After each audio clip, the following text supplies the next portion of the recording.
El lunes a la mañana, en la reunión de pastores que les conté, que compartí, conocí a la hermana Gloria Sloan, se llama. Una chica salvadoreña que fue a vivir a Estados Unidos. Allí se conoció con su novio, se casaron, tuvieron un hijo. Fieles creyentes. Mario me contaba que un día, no sé si fueron en un proyecto misionero o estaban de vacaciones, lo cierto es que fueron a nadar y en el mismo momento se ahogaron el esposo y el hijo. Y uno dice, ¿cómo se recupera una persona de una pérdida semejante? Esta chica está ahora sirviendo allí en Centroamérica, fue enviada por la Junta de Misiones de los Bautistas del Sur para promover la obra entre el pueblo hispano. Y uno dice, ¿cómo es posible que una mujer que tuvo semejante pérdida pueda recuperarse para ministrar?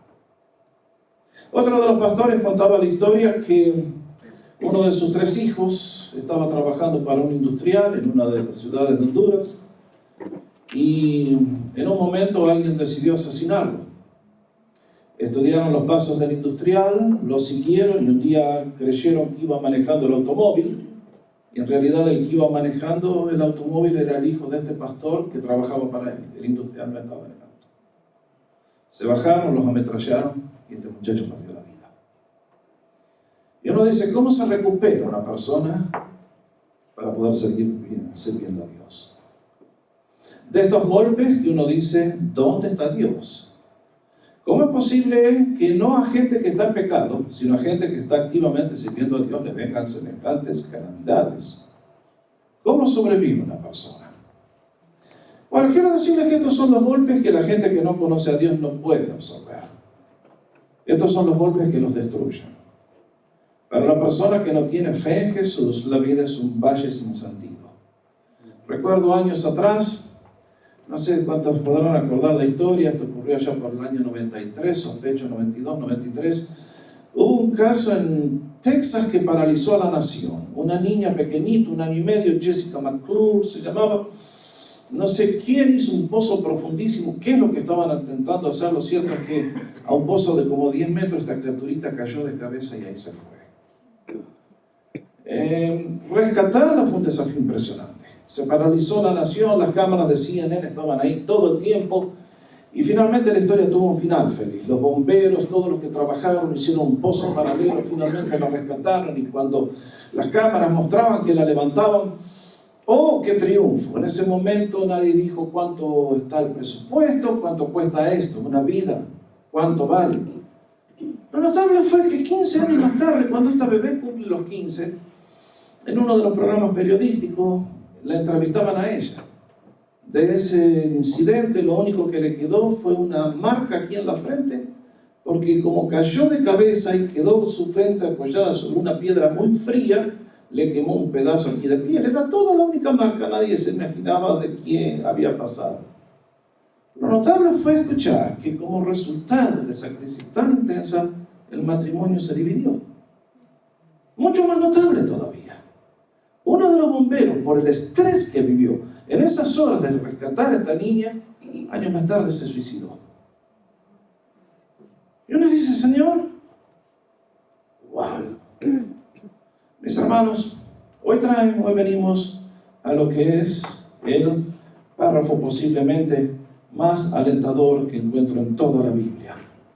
Alguien dijo correctamente, la carta de los Romanos es la montaña más elevada en la revelación de Dios. Y Romanos capítulo 8 es el pico de esa montaña, es la cúspide. Llegamos al punto más alto de lo que un creyente en Cristo Jesús puede llegar a ser por la obra de Dios. Si ustedes se acuerdan de dónde arrancamos nosotros, repasando todo lo que hemos visto hasta aquí, dijimos que Romanos se puede titular gráficamente de la condenación a la gloria. Comenzamos la marcha en el capítulo 1, versículo 18, cuando nos recuerda la carta que la ira de Dios se revela contra toda impiedad e injusticia de los hombres. A partir de allí comienza el camino descendente hasta llegar al capítulo 3, versículos 19 y 20, cuando nos recuerda el apóstol. que delante de Dios todo hombre está convicto de pecado y no hay nadie que se pueda justificar y que pueda decir soy inocente. Todo el mundo está bajo juicio, bajo condenación eterna, certera, imposible de ser evadida. Y sin embargo, a partir de allí, pero ahora y entonces a partir del 3:21, comienza la historia de lo que es el regalo más grande y más increíble que puede existir, que es demasiado bueno para creer que sea cierto, pero es la obra de Cristo a nuestro favor, el juez del universo, ocupando nuestro lugar por gracia y justificándonos a través de la fe. Y es entonces que como resultado de la obra del Señor, ustedes y yo somos colocados en una posición inconmovible. Un día estábamos en Adán, y de Adán recibimos la maldición, recibimos la muerte eterna, pero en Cristo Jesús. Ahora Él, como nuestra cabeza, nuestro representante federal, es alguien que nos ha colmado de beneficios y todo lo que Él hizo por nosotros es nuestro. Aprendimos que si fuimos salvos por gracia, también estamos siendo santificados por gracia. Que habiendo sido libres del pecado, ahora somos siervos de la justicia. Aprendimos también que hemos sido libres del poder de la ley para servir en la novedad del Espíritu. En el capítulo 8 aprendimos que somos capacitados para vivir victoriosamente sobre las tentaciones y sobre los enemigos que nos oponen por la obra del bendito Espíritu de Dios que mora dentro de nosotros. Y en la última sección, entonces, como si todo esto no fuera suficiente, el apóstol trata el tema de que el creyente es glorificado juntamente con el Señor. Y entonces la pregunta es, pero ¿y entonces por qué me pasan las cosas que me pasan? Si Dios me eligió, me llamó, me justificó y me glorificó también, ¿por qué entonces estos coletazos que recibo como las tragedias que acabo de mencionar? Y es por eso que cuando uno se acerca a este gran párrafo, este último párrafo de Romanos capítulo 8, encontramos que básicamente tiene dos grandes divisiones. En nuestro último estudio vimos aliento en medio del sufrimiento y vimos que para darnos aliento en medio de las pruebas del diario vivir, tenemos la seguridad de la gloria. Hablamos de la obra de intercesión del Espíritu Santo, los versículos 26 y 27, y luego que Dios trabaja en cada una de las cosas que ocurren en nuestra vida todos los días, o sea, la providencia de Dios, sus tratos de gracia para con todos los creyentes. Y si eso no fuera suficiente para levantarnos el ánimo y demostrarnos todo lo que Cristo ha hecho por el Hijo suyo, o sea, por nosotros, por sus hijos, nosotros, entonces encontramos la certeza de nuestra glorificación. Y ese es el tema de esta noche. Y aquí San Pablo es como si nos llevara a una corte de justicia. Es como si de repente entráramos a un tribunal. Esta es una figura que ya la ha utilizado. Lo utilizó en el capítulo 3. Cuando allí el ser humano está puesto en el banquillo y el juez es Dios y el fiscal es el apóstol Pablo y la ley le ayuda y el código condena a la raza humana y para nadie hay salvación. Y ahora volvemos a la corte de justicia. Pero el apóstol va a demostrar 4 cosas que a ustedes y a mí nos deben hacer latir el corazón con gozo, alegría y paz. Y es por eso que lo plantea con las 4 preguntas que ustedes y yo leímos juntos en esta noche. Y entonces vamos a ver muy rápidamente, ya que este párrafo es tan rico que realmente necesitaríamos más de un sermón para cubrir la profundidad de la riqueza de contenido que tiene. Lo primero que nos dice el apóstol Pablo en los versículos 31 y 32 es que para el creyente no hay oposición. No hay nadie que lo pueda mandar a la silla eléctrica porque no hay nadie que sencillamente esté en contra de él. Fíjense lo que dice el apóstol Pablo. Entonces, a la luz de las pruebas, a la luz de los sufrimientos humanos, a la luz de las cosas que muchas veces son incomprensivas e irracionales, ¿qué diremos? Y entonces, si Dios está por nosotros, ¿quién estará en contra de nosotros? Realmente, esta frase del apóstol Pablo es digna de ser mencionada. La respuesta que da es las 4 letras que lo resumen todo. Se dice, si Dios está por el creyente, ¿quién puede estar en contra de él? Realmente cuando dice Dios, nos está diciendo todo. ¿Qué más se puede agregar? O sea, es el poder más grande del universo. Es el poder que nos dice en Éxodo capítulo 34, versículo 6, que Él es lento para la ira y grande en misericordia. Es el que nos dice Isaías capítulo 46, que realmente Él es el Dios que habita los cielos y todas las cosas se desenvuelven de acuerdo a su plan y que todas las cosas ocurrirán de acuerdo a su designio y a su voluntad. Este es el Dios que nos dice Juan 1:18, que nadie ha podido ver ni nadie le conoce, pero que fue manifestado en Cristo Jesús. Es el Dios que la declaración de Pablo en 2 Corintios 4:6, cuando dice porque Dios quiso resplandecer la luz en las tinieblas, hizo resplandecer la gloria de Dios en la faz de Jesucristo en nuestra vida. Notable lo que dice el apóstol. Y eso entonces nos dice, si Dios con todo su poder está a nuestro favor, entonces, ¿quién puede estar en contra nuestra? Allí Pablo está colocando el fundamento para hacer su afirmación.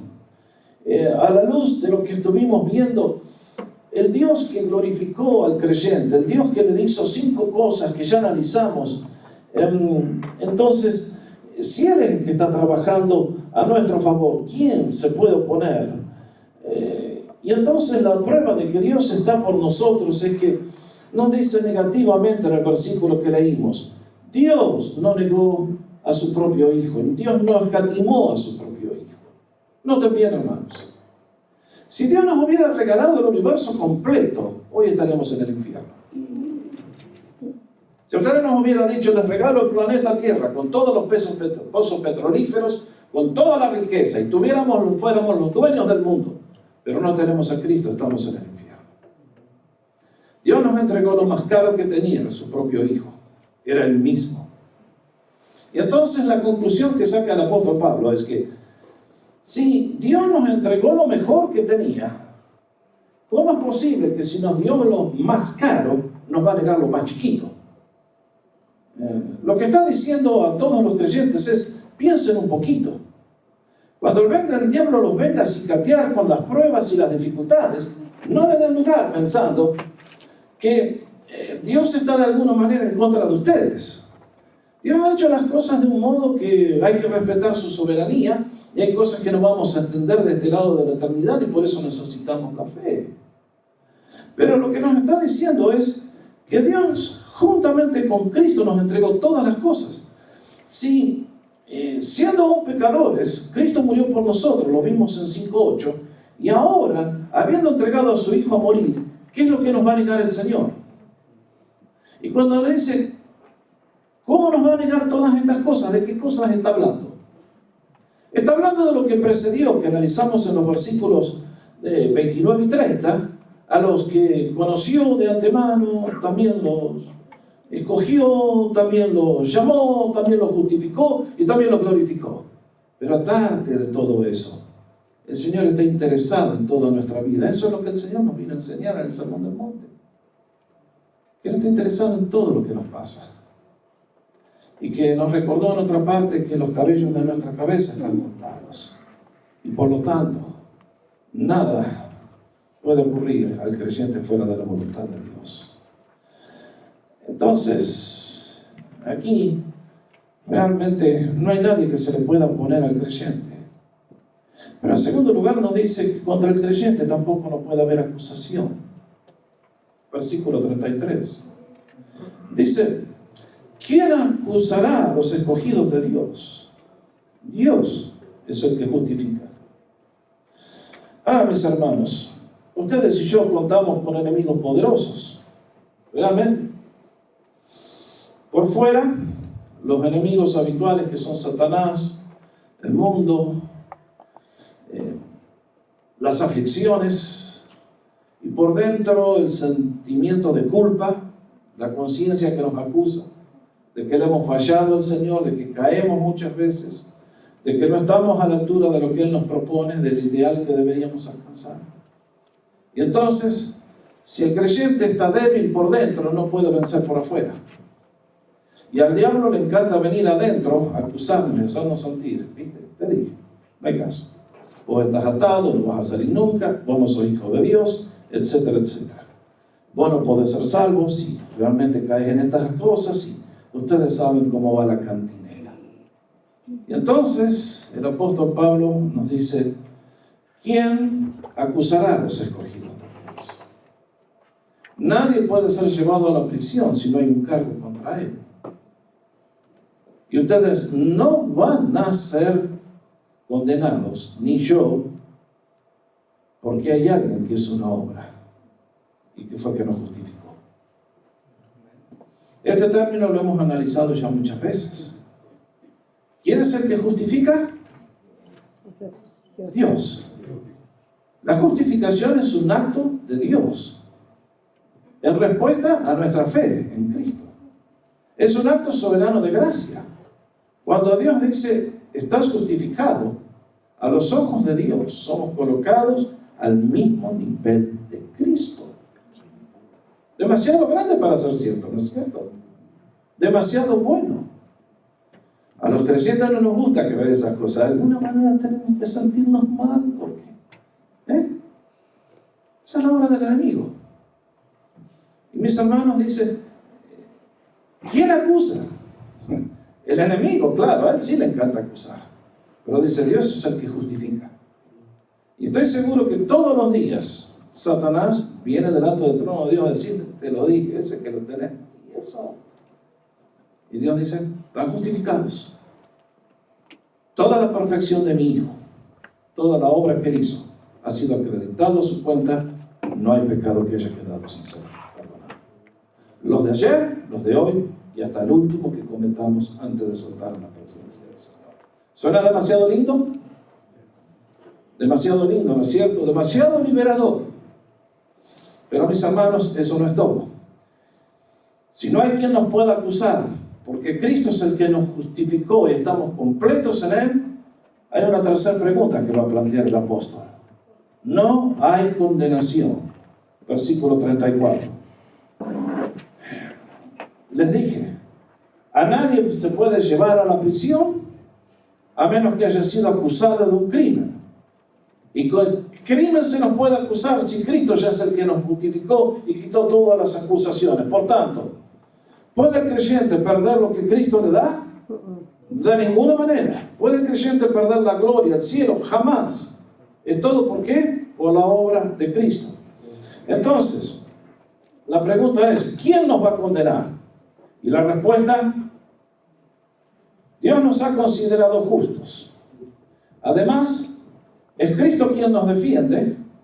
Y entonces nos va a mencionar 4 aspectos de la obra de Dios que realmente son uno más admirable que el otro. Allí está la lista. ¿Quién es el que condena? Cristo es el que murió.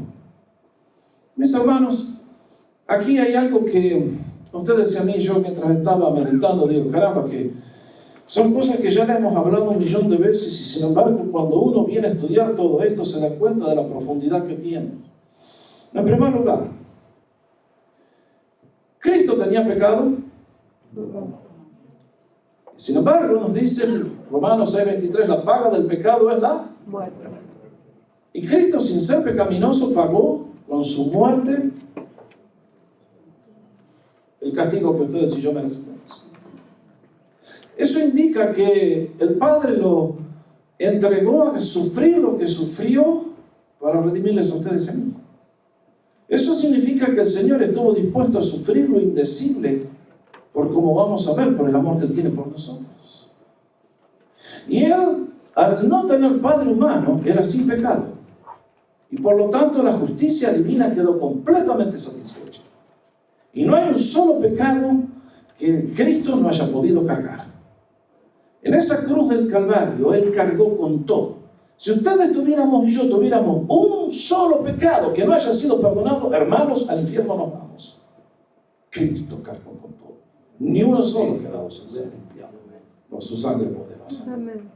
Pero nos dice algo más. Nos dice que resucitó. ¿Qué significa esto?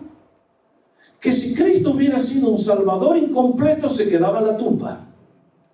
Pero Él resucitó, venciendo a Satanás, al pecado y a la muerte, porque es un Salvador impecable. Es el Cordero de Dios que quita el pecado.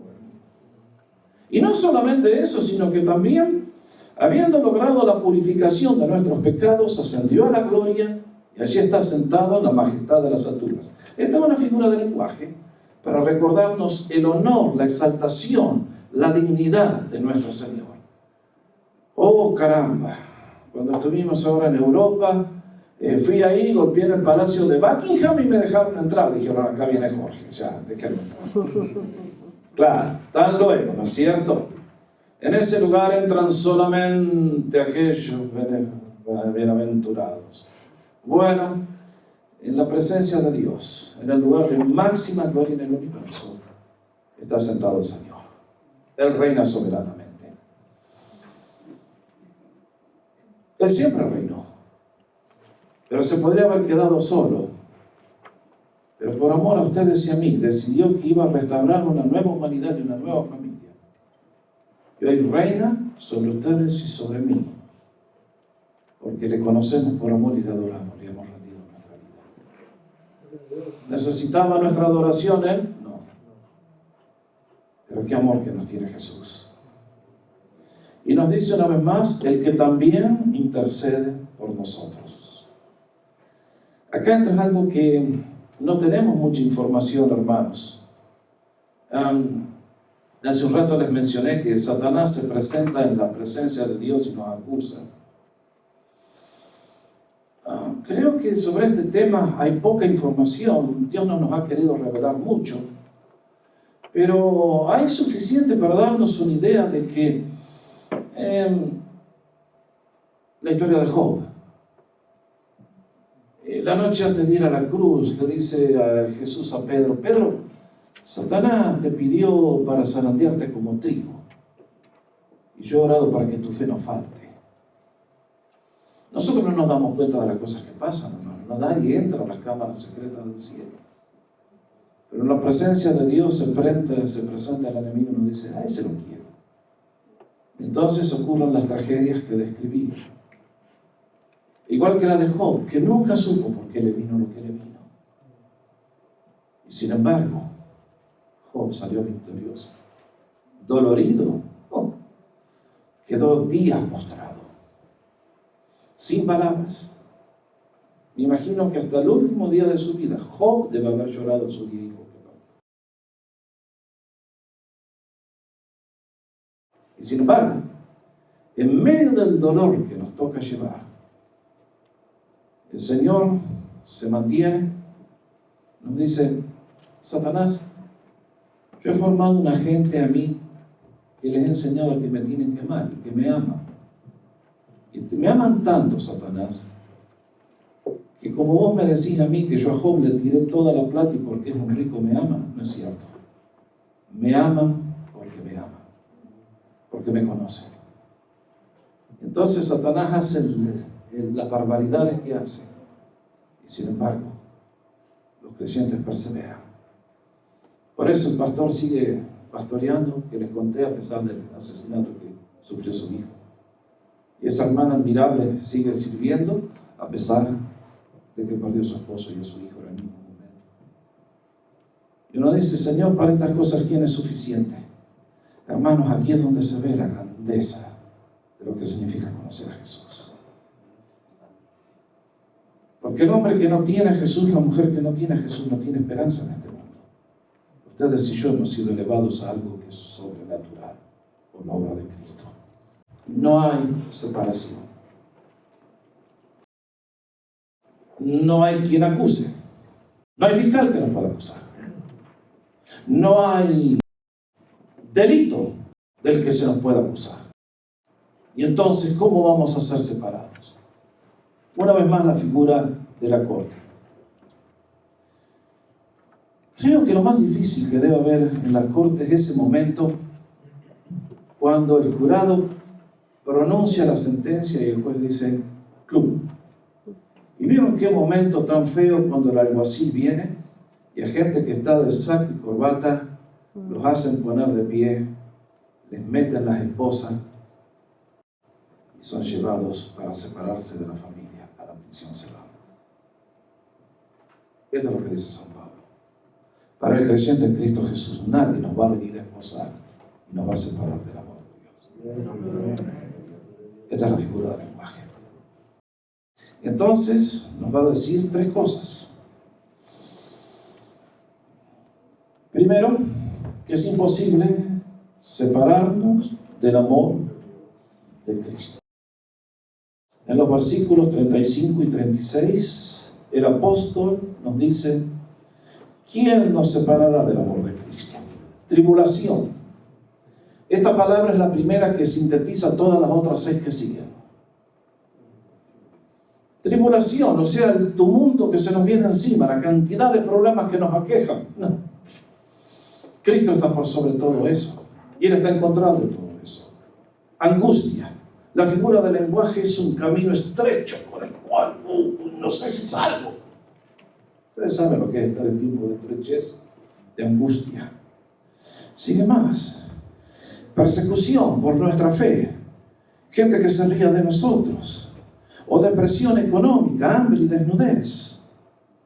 O peligro, o espada. Acá vienen los musulmanes a cortarnos la cabeza. Y entonces cita el Salmo 44, tal como está escrito, por causa tuya somos puestos a muerte todo el día. Somos considerados como ovejas para el matadero. Sí, mis hermanos, el Señor nos advirtió. Si ustedes fueran del mundo, el mundo los aceptaría y los aplaudiría, pero porque son hijos míos, el mundo les odia. Por eso en este conflicto cósmico en el que nos encontramos, ustedes y yo somos el objeto de la ira satánica. Y por eso las luchas. Y Dios nos dice, muchachos, este es el tiempo de formación, este es el tiempo de preparación. Sepan que yo los tengo en mis manos y nada los va a separar de mi amor. Y es por eso que tiene que concluir con la orquesta tocando a full. Y entonces nos va a recordar en los últimos 2 versículos, 38 y 39, que no hay poder en el universo que nos pueda separar del amor de Cristo. Y entonces de esta manera magistral dice el apóstol, porque estoy convencido, porque sabemos. La persona que no conoce a Cristo no sabe nada. Es un ciego caminando en las tinieblas. Es como dijo alguien, la persona que no conoce a Cristo es un ciego buscando un gato negro en una habitación oscura que no tiene luz. Así vive el hombre que no tiene a Dios. Y realmente que es así. Ustedes y yo no estamos en tinieblas. Cuando llegan estos momentos, cuando parece que nos corren el piso de debajo de los pies. Cuando vienen esos momentos de prueba imposible, uno persevera porque conoce en quién ha depositado su fe y que Él está trabajando para nuestro bien. Por eso dice, estoy convencido. Muerte. La muerte nos lleva a la presencia del Rey. Vida es para disfrutarlo a Dios. Ángeles están a nuestro servicio, son ministradores de los herederos de la salvación. Principados, Cristo los derrotó en la cruz. A eso nos enfrentamos en el nombre de Jesús. Lo presente, porque nos vaya un poquito mal. Lo porvenir, poderes, ni lo alto ni lo profundo. No hay dimensión humana en ningún aspecto, ni ninguna cosa creada nos podrá separar del amor de Dios que es en Cristo Jesús, Señor. Cuando uno llega a este punto, muchachos y chicas, uno tiene que decir, Señor, lo único que puedo hacer aquí a partir de este momento es ponerme de rodillas y adorarte, no hay más. Y uno dice, Señor, esto es la obra tuya. Realmente que es de la condenación a la gloria. Nos tomaste de la ira a ¿quién nos separará de tu amor, Señor? Es por eso que cuando ustedes y yo entendemos Romanos, quedamos libres. Libres para amar a Dios. Libres para servir a Dios. Libres para intentar lo imposible por Él. Porque si no escatimó a su propio Hijo y lo dio por todos nosotros, hermanos. Y entonces uno dice, Señor, ante tu presencia me postro. Esto es demasiado grande para mí. Lo único que te doy gracias es que antes que el mundo existiera, tú pusiste tus ojos en mí. Porque yo era bonito, inteligente, educado, culto. No, queridos, por pura gracia. Pura gracia, de principio a fin. Amor inquebrantable. Por eso Pablo decía en otra de las cartas que la oración que él hacía por nosotros es que puedan conocer la altura, la profundidad, la anchura del amor de Cristo, que excede todo conocimiento. ¿Hay algo mejor que esto en toda la vida? Cuando empecé el estudio de Romanos, quiero decirles una cosa. Leí muchos libros y muchos decían que el que estudia Romanos, su vida es transformada poderosamente. Doy testimonio que Romanos me ha cambiado mi corazón. Porque realmente les aseguro, hermanos, que uno llega a una profundidad que hoy tenemos que analizar muy por arriba en cada uno de estos estudios, porque hay demasiado, mucho más para ver. Pero quiero asegurarles que después de todo Romanos es tan transformador, porque Romanos es acerca de Cristo. Y el corazón de la vida, del mundo, de la eternidad, es Cristo. Y por lo tanto no hay nada más grande en la vida que podamos hacer que conocer a Cristo. Amarle, servirle, proclamarle. Y queridos, la vida vuela muy rápido. Redimamos el tiempo, aprovechando al máximo las oportunidades que el Señor nos da para proclamarle a Él, para hacer un impacto en su nombre a toda la gente que no tiene el privilegio que nosotros tenemos. Y preparémonos para lo que viene, que realmente va a ser increíble. Por eso, mis hermanos, Romanos 1 lo transforma. Y Romanos es una carta que es difícil, por momentos lo reconozco, pero créanme que cuando uno ve que es salvo por gracia, santificado por gracia, que a pesar de que tenemos circunstancias adversas y que dentro de nosotros mora el mal, y que nuestro Padre nos abraza y nos extiende los brazos, es entonces que cobra sentido lo que decía Moisés al pueblo de la antigüedad. El Dios eterno es tu refugio, y debajo están los brazos eternos. Dios es nuestro refugio. Y debajo de nuestra vida, de nuestro caminar, hay alguien que nos lleva. Están los brazos del Padre. Y si nosotros estamos en Él, ¿qué poder nos podrá conmover? ¿Qué poder nos podrá separar? Queridos, si tú tienes a Cristo, eres la persona más dichosa y bendecida y bienaventurada que hay en el mundo. Por lo tanto, el desafío es, ante tanta gracia, honremos al Señor en todos nuestros días y no nos dejemos ganar por el pecado de las bagatelas. Vivamos vidas que le honren, llevando mucho fruto para Él, que un día de sus manos recogeremos la recompensa. Al cerrar este estudio les digo, viene a mi corazón la grandeza del versículo más conocido de toda la Biblia, Juan 3:16. Porque creo que resume Romanos a la perfección. Porque de tal manera amó Dios al mundo, que envió a su Hijo único para que todo aquel que en Él cree no se pierda, mas tenga vida eterna. Mediten en ese versículo y se van a dar cuenta de la profundidad que tiene. Tan grande es el amor de Dios que no pudo dar algo mejor que lo que dio. No pudo ofrecernos una salvación más completa. No pudo ofrecernos una salvación más radical. Es una salvación tan grande y tan gloriosa que nos dice, para que todo aquel que en Él cree tiene, no va a tener, ya la tenemos. Y no hay poder en el universo que nos vaya a quitar esa salvación. Por eso somos libres. Y no va a haber pecado nuestro que la haga perder, porque somos salvos por gracia. Y por lo tanto, siendo que el Padre me ama tanto,